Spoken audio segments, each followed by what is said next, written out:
So ngayong 48th season ng PBE Commissioner's Cup ay itong si Calvin Oftana ang isa sa magiging gutugay ng Talk and Text Tropang Giga. Ito nga mismo ang sinabi ni Coach Jojo Lastimosa dito sa balita ng Inquirer Sports patungkol nga dito sa magiging main role nga nitong si Calvin Oftana matapos nga itong sa kanyang paglalaro sa Gilas, Pilipinas sa Asian Games, kung saan kasama nga itong si Calvin Oftana sa mga main guy ni Coach Tim Kun sa Gilas, Pilipinas. At dito nga ay malaking tulong nga itong kanyang experience sa Asian Games para madala dito sa kanyang kupunang TNT Tropang Giga. So sa pangalawang balita naman natin, si Quincy Miller, ang dating import ng Converge Fiber Search, ay naglalaro nga sa ngayon dito nga sa TNT Tropang Giga, dito naman sa East Asia Super League, kung saan nga ay kagabi nga ay natalo sila dito sa Japan B-League team na Jiba Jits, kung saan ay itong si Quincy Miller lang ang naglaro dahil itong kanilang import na si Rudy Hollis Jefferson ay mayroong sakit nga. Ito ay tinatawag na gastroenteritis. Ito ang ating pag-uusapan sa video natin ito, pero kung nais mong suportahan ang aking munting YouTube channel ay humingi ako ng like, share and subscribe. So ngayon nga ay itong balita nga ng Inquirer.net, riding on Asian success, Oftana get forced to a bigger role at TNT, ayon dyan sa report ng Inquirer.net. So ito nga ang sinasabi ni Coach Jojo Lastimosa na itong si Calvin Oftana nga ngayon ang magiging gutugay nga ng TNT Tropang Giga dito sa Commissioner's Cup dahil sa tagumpay nga ng Gilas, Pilipinas sa Asian Games sa Hangzhou, China, which is malaki nga ang naging role dito ni Calvin Oftana bukod kay Justin Brownlee and the rest of the Gilas Pilipinas players.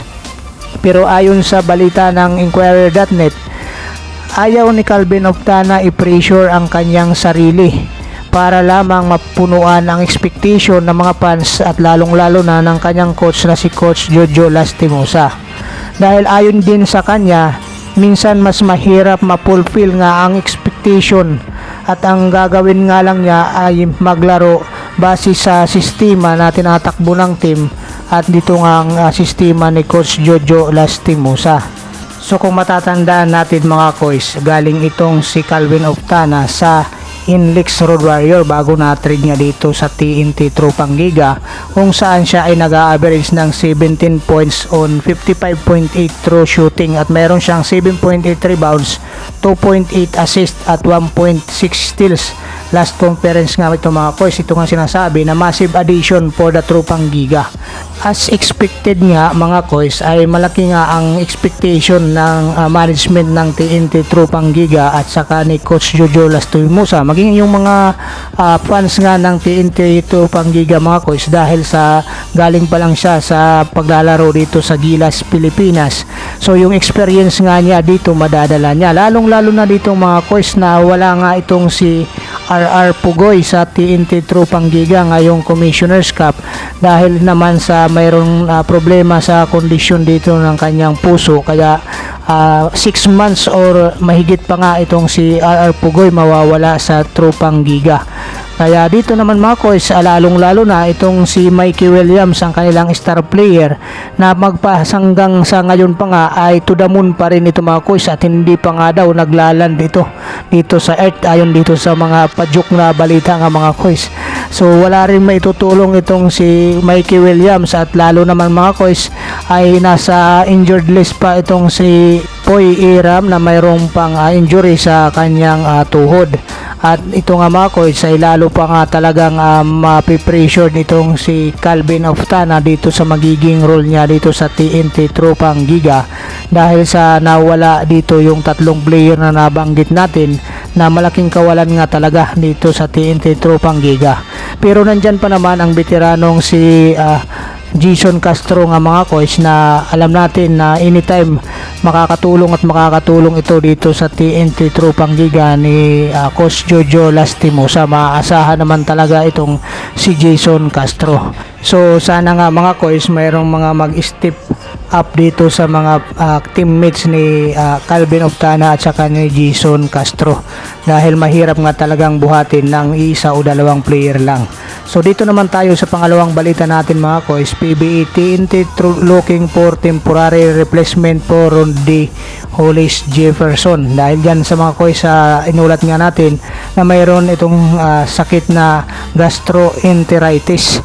Ito nga mga kois, kaya hindi nga ito nakalaro dito sa East Asia Super League, kung saan ay natalo ila sa pangalawang pagkakataon ng Japan B-League na Chiba Jets. So dito nga mga kois, ayun nga dito ay ni-research natin ang tungkol sa gastroenteritis.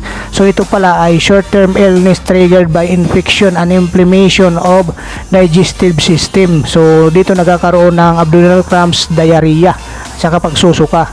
So nagtatagal ito mga kois ng 24 to 72 hours, so up to 10 days lang. So kung 10 days ito mga kois, ito kaya ako ni-research siya mga kois, 10 days o 24 to 72 hours magtatagal lang siya. Which is kung talagang ganun, ang pinakamahaba nga mga kois is 10 days.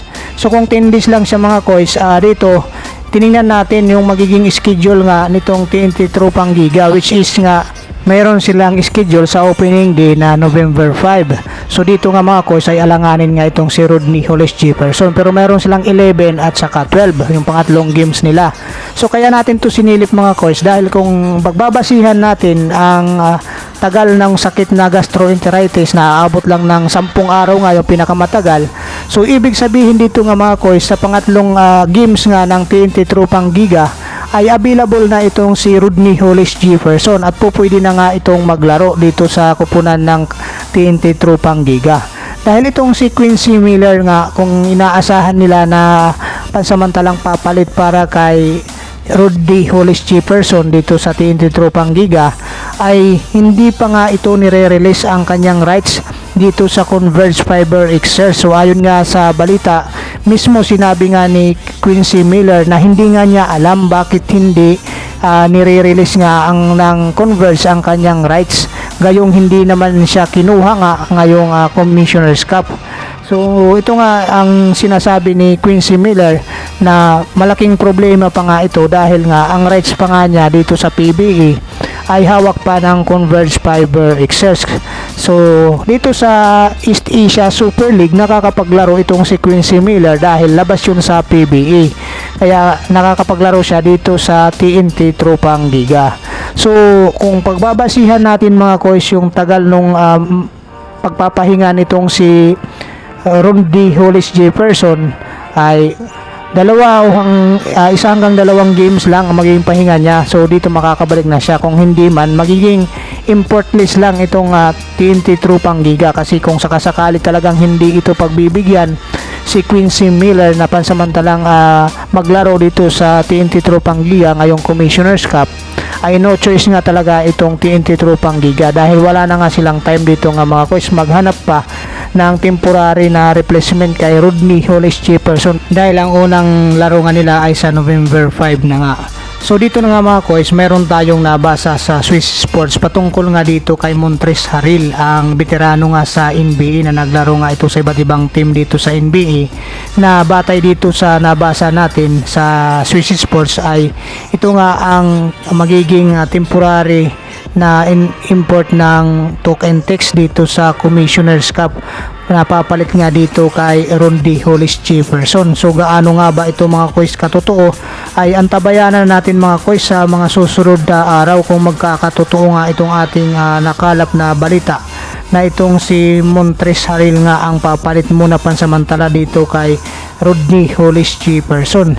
So kung sakasakali nga itong si Rodney Hollis Jefferson ay matatagalan bago makabalik, baka sakali nga itong si Montrezl Harrell ang magiging import ng TNT Tropang Giga, kung hindi man itong si Quincy Miller pagbibigyan ng Converge Fiber XR sa kanyang release paper para dito sa kanyang rights na hawak pa nga sa ngayon nitong Converge Fiber Search.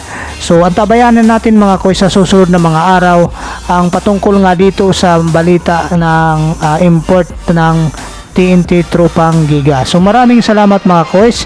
God bless you all. Bye bye.